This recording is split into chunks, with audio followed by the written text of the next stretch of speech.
السلام علیکم ورحمۃ اللہ وبرکاتہ۔ اگر ہم قرآن پاک میں سرچ ماریں علم غیب کی، اللہ اکبر، یہ دیکھیں علم غیب، دو آیتیں علم غیب کے سرچ میں آتی ہیں، ایک سورہ بقرہ کی آیت نمبر 33 اور ایک الحجرات آیت نمبر 18۔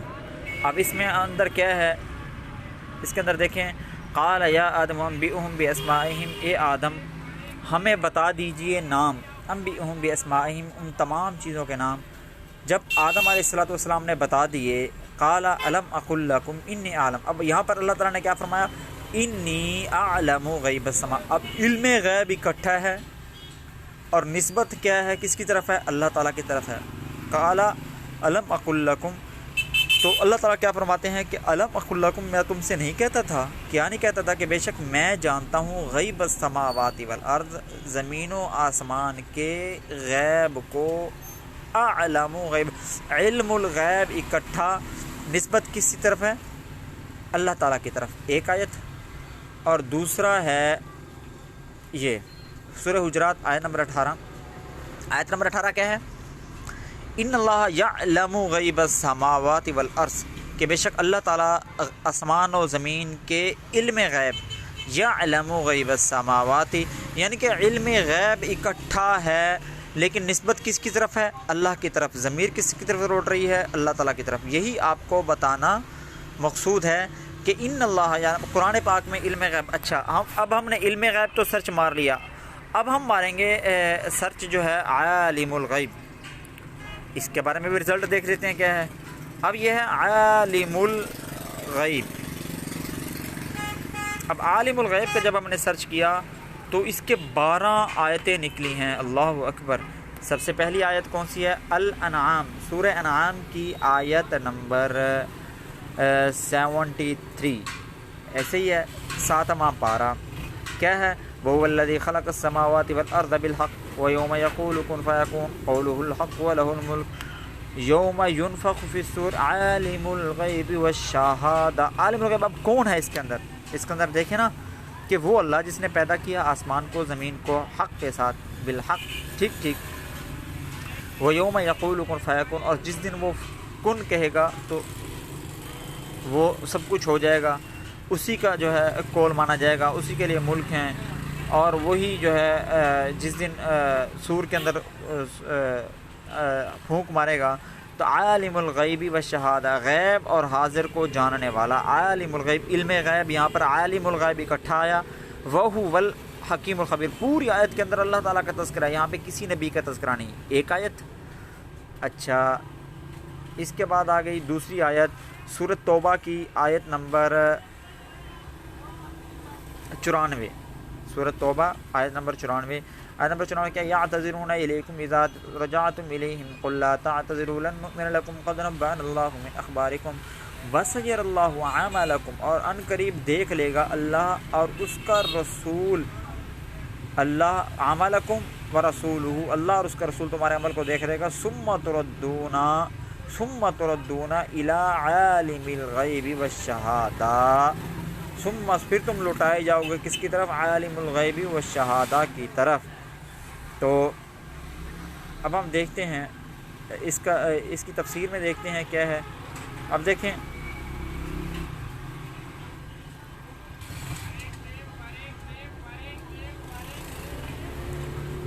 ثم ترجعون الی اللہ الذی یعلم کل شیء، ٹھیک ہے نا۔ اب یہاں پر بھی دیکھیں کہ یہاں پر بھی نسبت کس کی طرف ہے، اللہ تعالیٰ کی طرف سے۔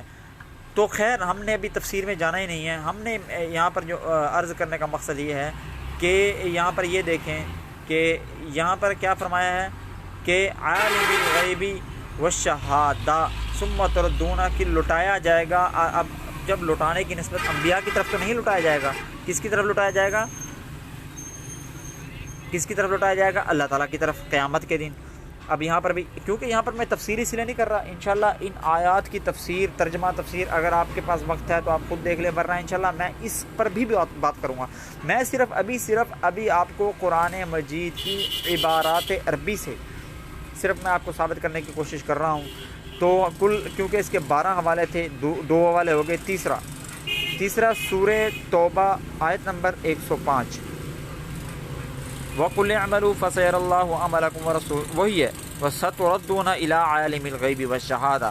اب یہاں پر بھی کیا ہے کہ لٹایا جائے گا کس کی طرف؟ عالم الغیب والشہادہ۔ اب عالم الغیب والشہادہ کی طرف لٹایا جائے گا۔ فَيُنَبِّئُكُمْ، اعمال کا بدلہ کون دے گا قیامت کے دن؟ اللہ تعالیٰ۔ ٹھیک ہے، اب یہاں پر بھی کس کی نسبت کس کی طرف ہے؟ اللہ تعالیٰ کی طرف۔ 2 آیتیں۔ اچھا تیسری ہے، ہم نے 2 دیکھ لیں بلکہ 3 دیکھ لیں، چوتھی ہے سورہ رعد۔ سورہ رعد کی آیت نمبر 9، عالم الغیب والشہادۃ الکبیر المتعال۔ اب یہاں پر بھی اللہ تعالیٰ کا تذکرہ ہے۔ اچھا اس کے بعد جو آیت ہے سورہ مومنون کی ہے، عالم الغیب والشہادہ فتعالی عما یشرکون۔ یہاں پر تو خود باقاعدہ آ گیا ہے نا کہ عالم الغیب والشہادہ ہے اور فتعالی اور بری ہے اس چیز سے جس سے تم اللہ تعالیٰ کے ساتھ شرک کرتے ہو۔ ٹھیک ہے، اچھا اس کے بعد سورہ مومنون کی بھی آ گئی۔ سورہ مومنون کے بعد جناب آ گئی سورہ توبہ، سورہ رعد، سورہ مومنون، سورہ السجدہ، ذالک عالم الغیب والشہادۃ العلی عزیز الرحیم۔ اب یہ ہے یدبر الامر من السماء الى الارض ثم يعرج اليه في يوم كان مقداره الف سنة مما تعدون ذالک، یہ تمام جو چیزیں ہیں یہ کیا ہے؟ عالم الغیب والشہادۃ العزیز الرحیم۔ اب یہاں پر بھی نسبت دیکھیں، عالم الغیب والشہادۃ کس طرف ہے؟ عزیز الرحیم، اس کی طرف ہے جو غالب ہے، عزیز الرحیم اور رحم کرنے والا ہے۔ اب یہاں پر بھی اللہ تعالیٰ کی طرف نسبت ہے۔ اچھا اس کے بعد آتا ہے سورہ سبا۔ سورہ سبا کے اندر کیا ہے؟ اب دیکھیں، قل وقال الذین کفروا لا تأتینا الساعۃ، او بھائی کب قیامت آئے گی یا آئے گی نہیں؟ تو کل کہو بلا کیوں نہیں، بالکل آئے گی، بلا وربی لتأتینکم، انشاءاللہ لے آئے گا ضرور بالضرور۔ عالم الغیب والشہادہ، کون عالم الغیب؟ کون لے آئے گا؟ لا یعزب عنہ، جس سے کوئی مثقال ذرۃ فی السماوات ولا فی الارض، زمین اور آسمان میں ذرہ چھوٹا ہو یا بڑا ہو اس سے چھپا نہیں ہے۔ اچھا اس کے بعد جناب سورہ سبا بھی آگئی، زمر، قل اللہم فاطر السماوات والارض عالم الغیب والشہادہ انت تحکم بین عبادک فیما، قیامت کے دن اللہ تعالیٰ فیصلہ کریں گے۔ اچھا آگے سورہ حشر کی آیت نمبر 22، واللہ الذی لا الہ الا هو عالم الغیب والشہادہ۔ یہاں پر بھی اللہ کی نسبت کس کی طرف ہے؟ عالم الغیب کی نسبت کس کی طرف ہے؟ اللہ کی طرف ہے۔ واللہ الذی لا الہ الا هو۔ ٹھیک ہے، آگے سورہ جمعہ آیت نمبر 8، قل ان الموت الذی تفرون منہ فانہ ملاقیکم ثم تردون الی عالم الغیب والشہادہ فینبئکم بما کنتم تعملون۔ اب دیکھو، اب یہاں پر بھی کیا ہے کہ تم جس موت سے بھاگتے ہو کیا ہے کہ وہ تم اس سے ملاقات کر کے ہی رہو گے، پھر تم لوٹائے جاؤ گے کس کی طرف؟ عالم الغیب والشہادہ کی طرف۔ اب یہاں پر حساب کتاب لینے والی ذات کون سی ہوگی؟ اللہ تعالیٰ کی۔ ٹھیک ہے، اچھا اس کے بعد جو ہوگی سورۃ تغابن ہے، آیت نمبر 18، عالم الغیب والشہادۃ العزیز الحکیم۔ واضح ہے کہ اللہ تعالیٰ کی طرف ہے۔ اچھا آگے ہے الجن، ہاں یہ ہے عالم الغیب فلا یظہر علی غیبہ احد۔ ایک یہ آیت بچتی ہے جس سے کچھ ہمارے بریلوی حضرات جو ہے دھوکہ دینے کی کوشش کرتے ہیں، استدلال کرتے ہیں اس سے علم غیب کے اوپر، حالانکہ یہاں پر کیا ہے؟ عالم الغیب والشہادہ۔ عالم الغیب کون ہے؟ اللہ تعالیٰ۔ عالم الغیبی فلا یظہر علی غیبہ۔ اب دیکھیں جہاں پر جب عالم الغیب کی بات آئی تو اللہ تعالیٰ نے نسبت کس کی طرف کی؟ اپنی ہی طرف کی، اور جب بات آئی آگے اپنے انبیاء کی طرف یا کسی اور کی طرف تو اللہ تعالیٰ نے وہاں پہ کیا؟ وہاں پہ فلا یظہر علی غیبہ، تو وہاں پر کس کی بات کی؟ اظہار غیب کی۔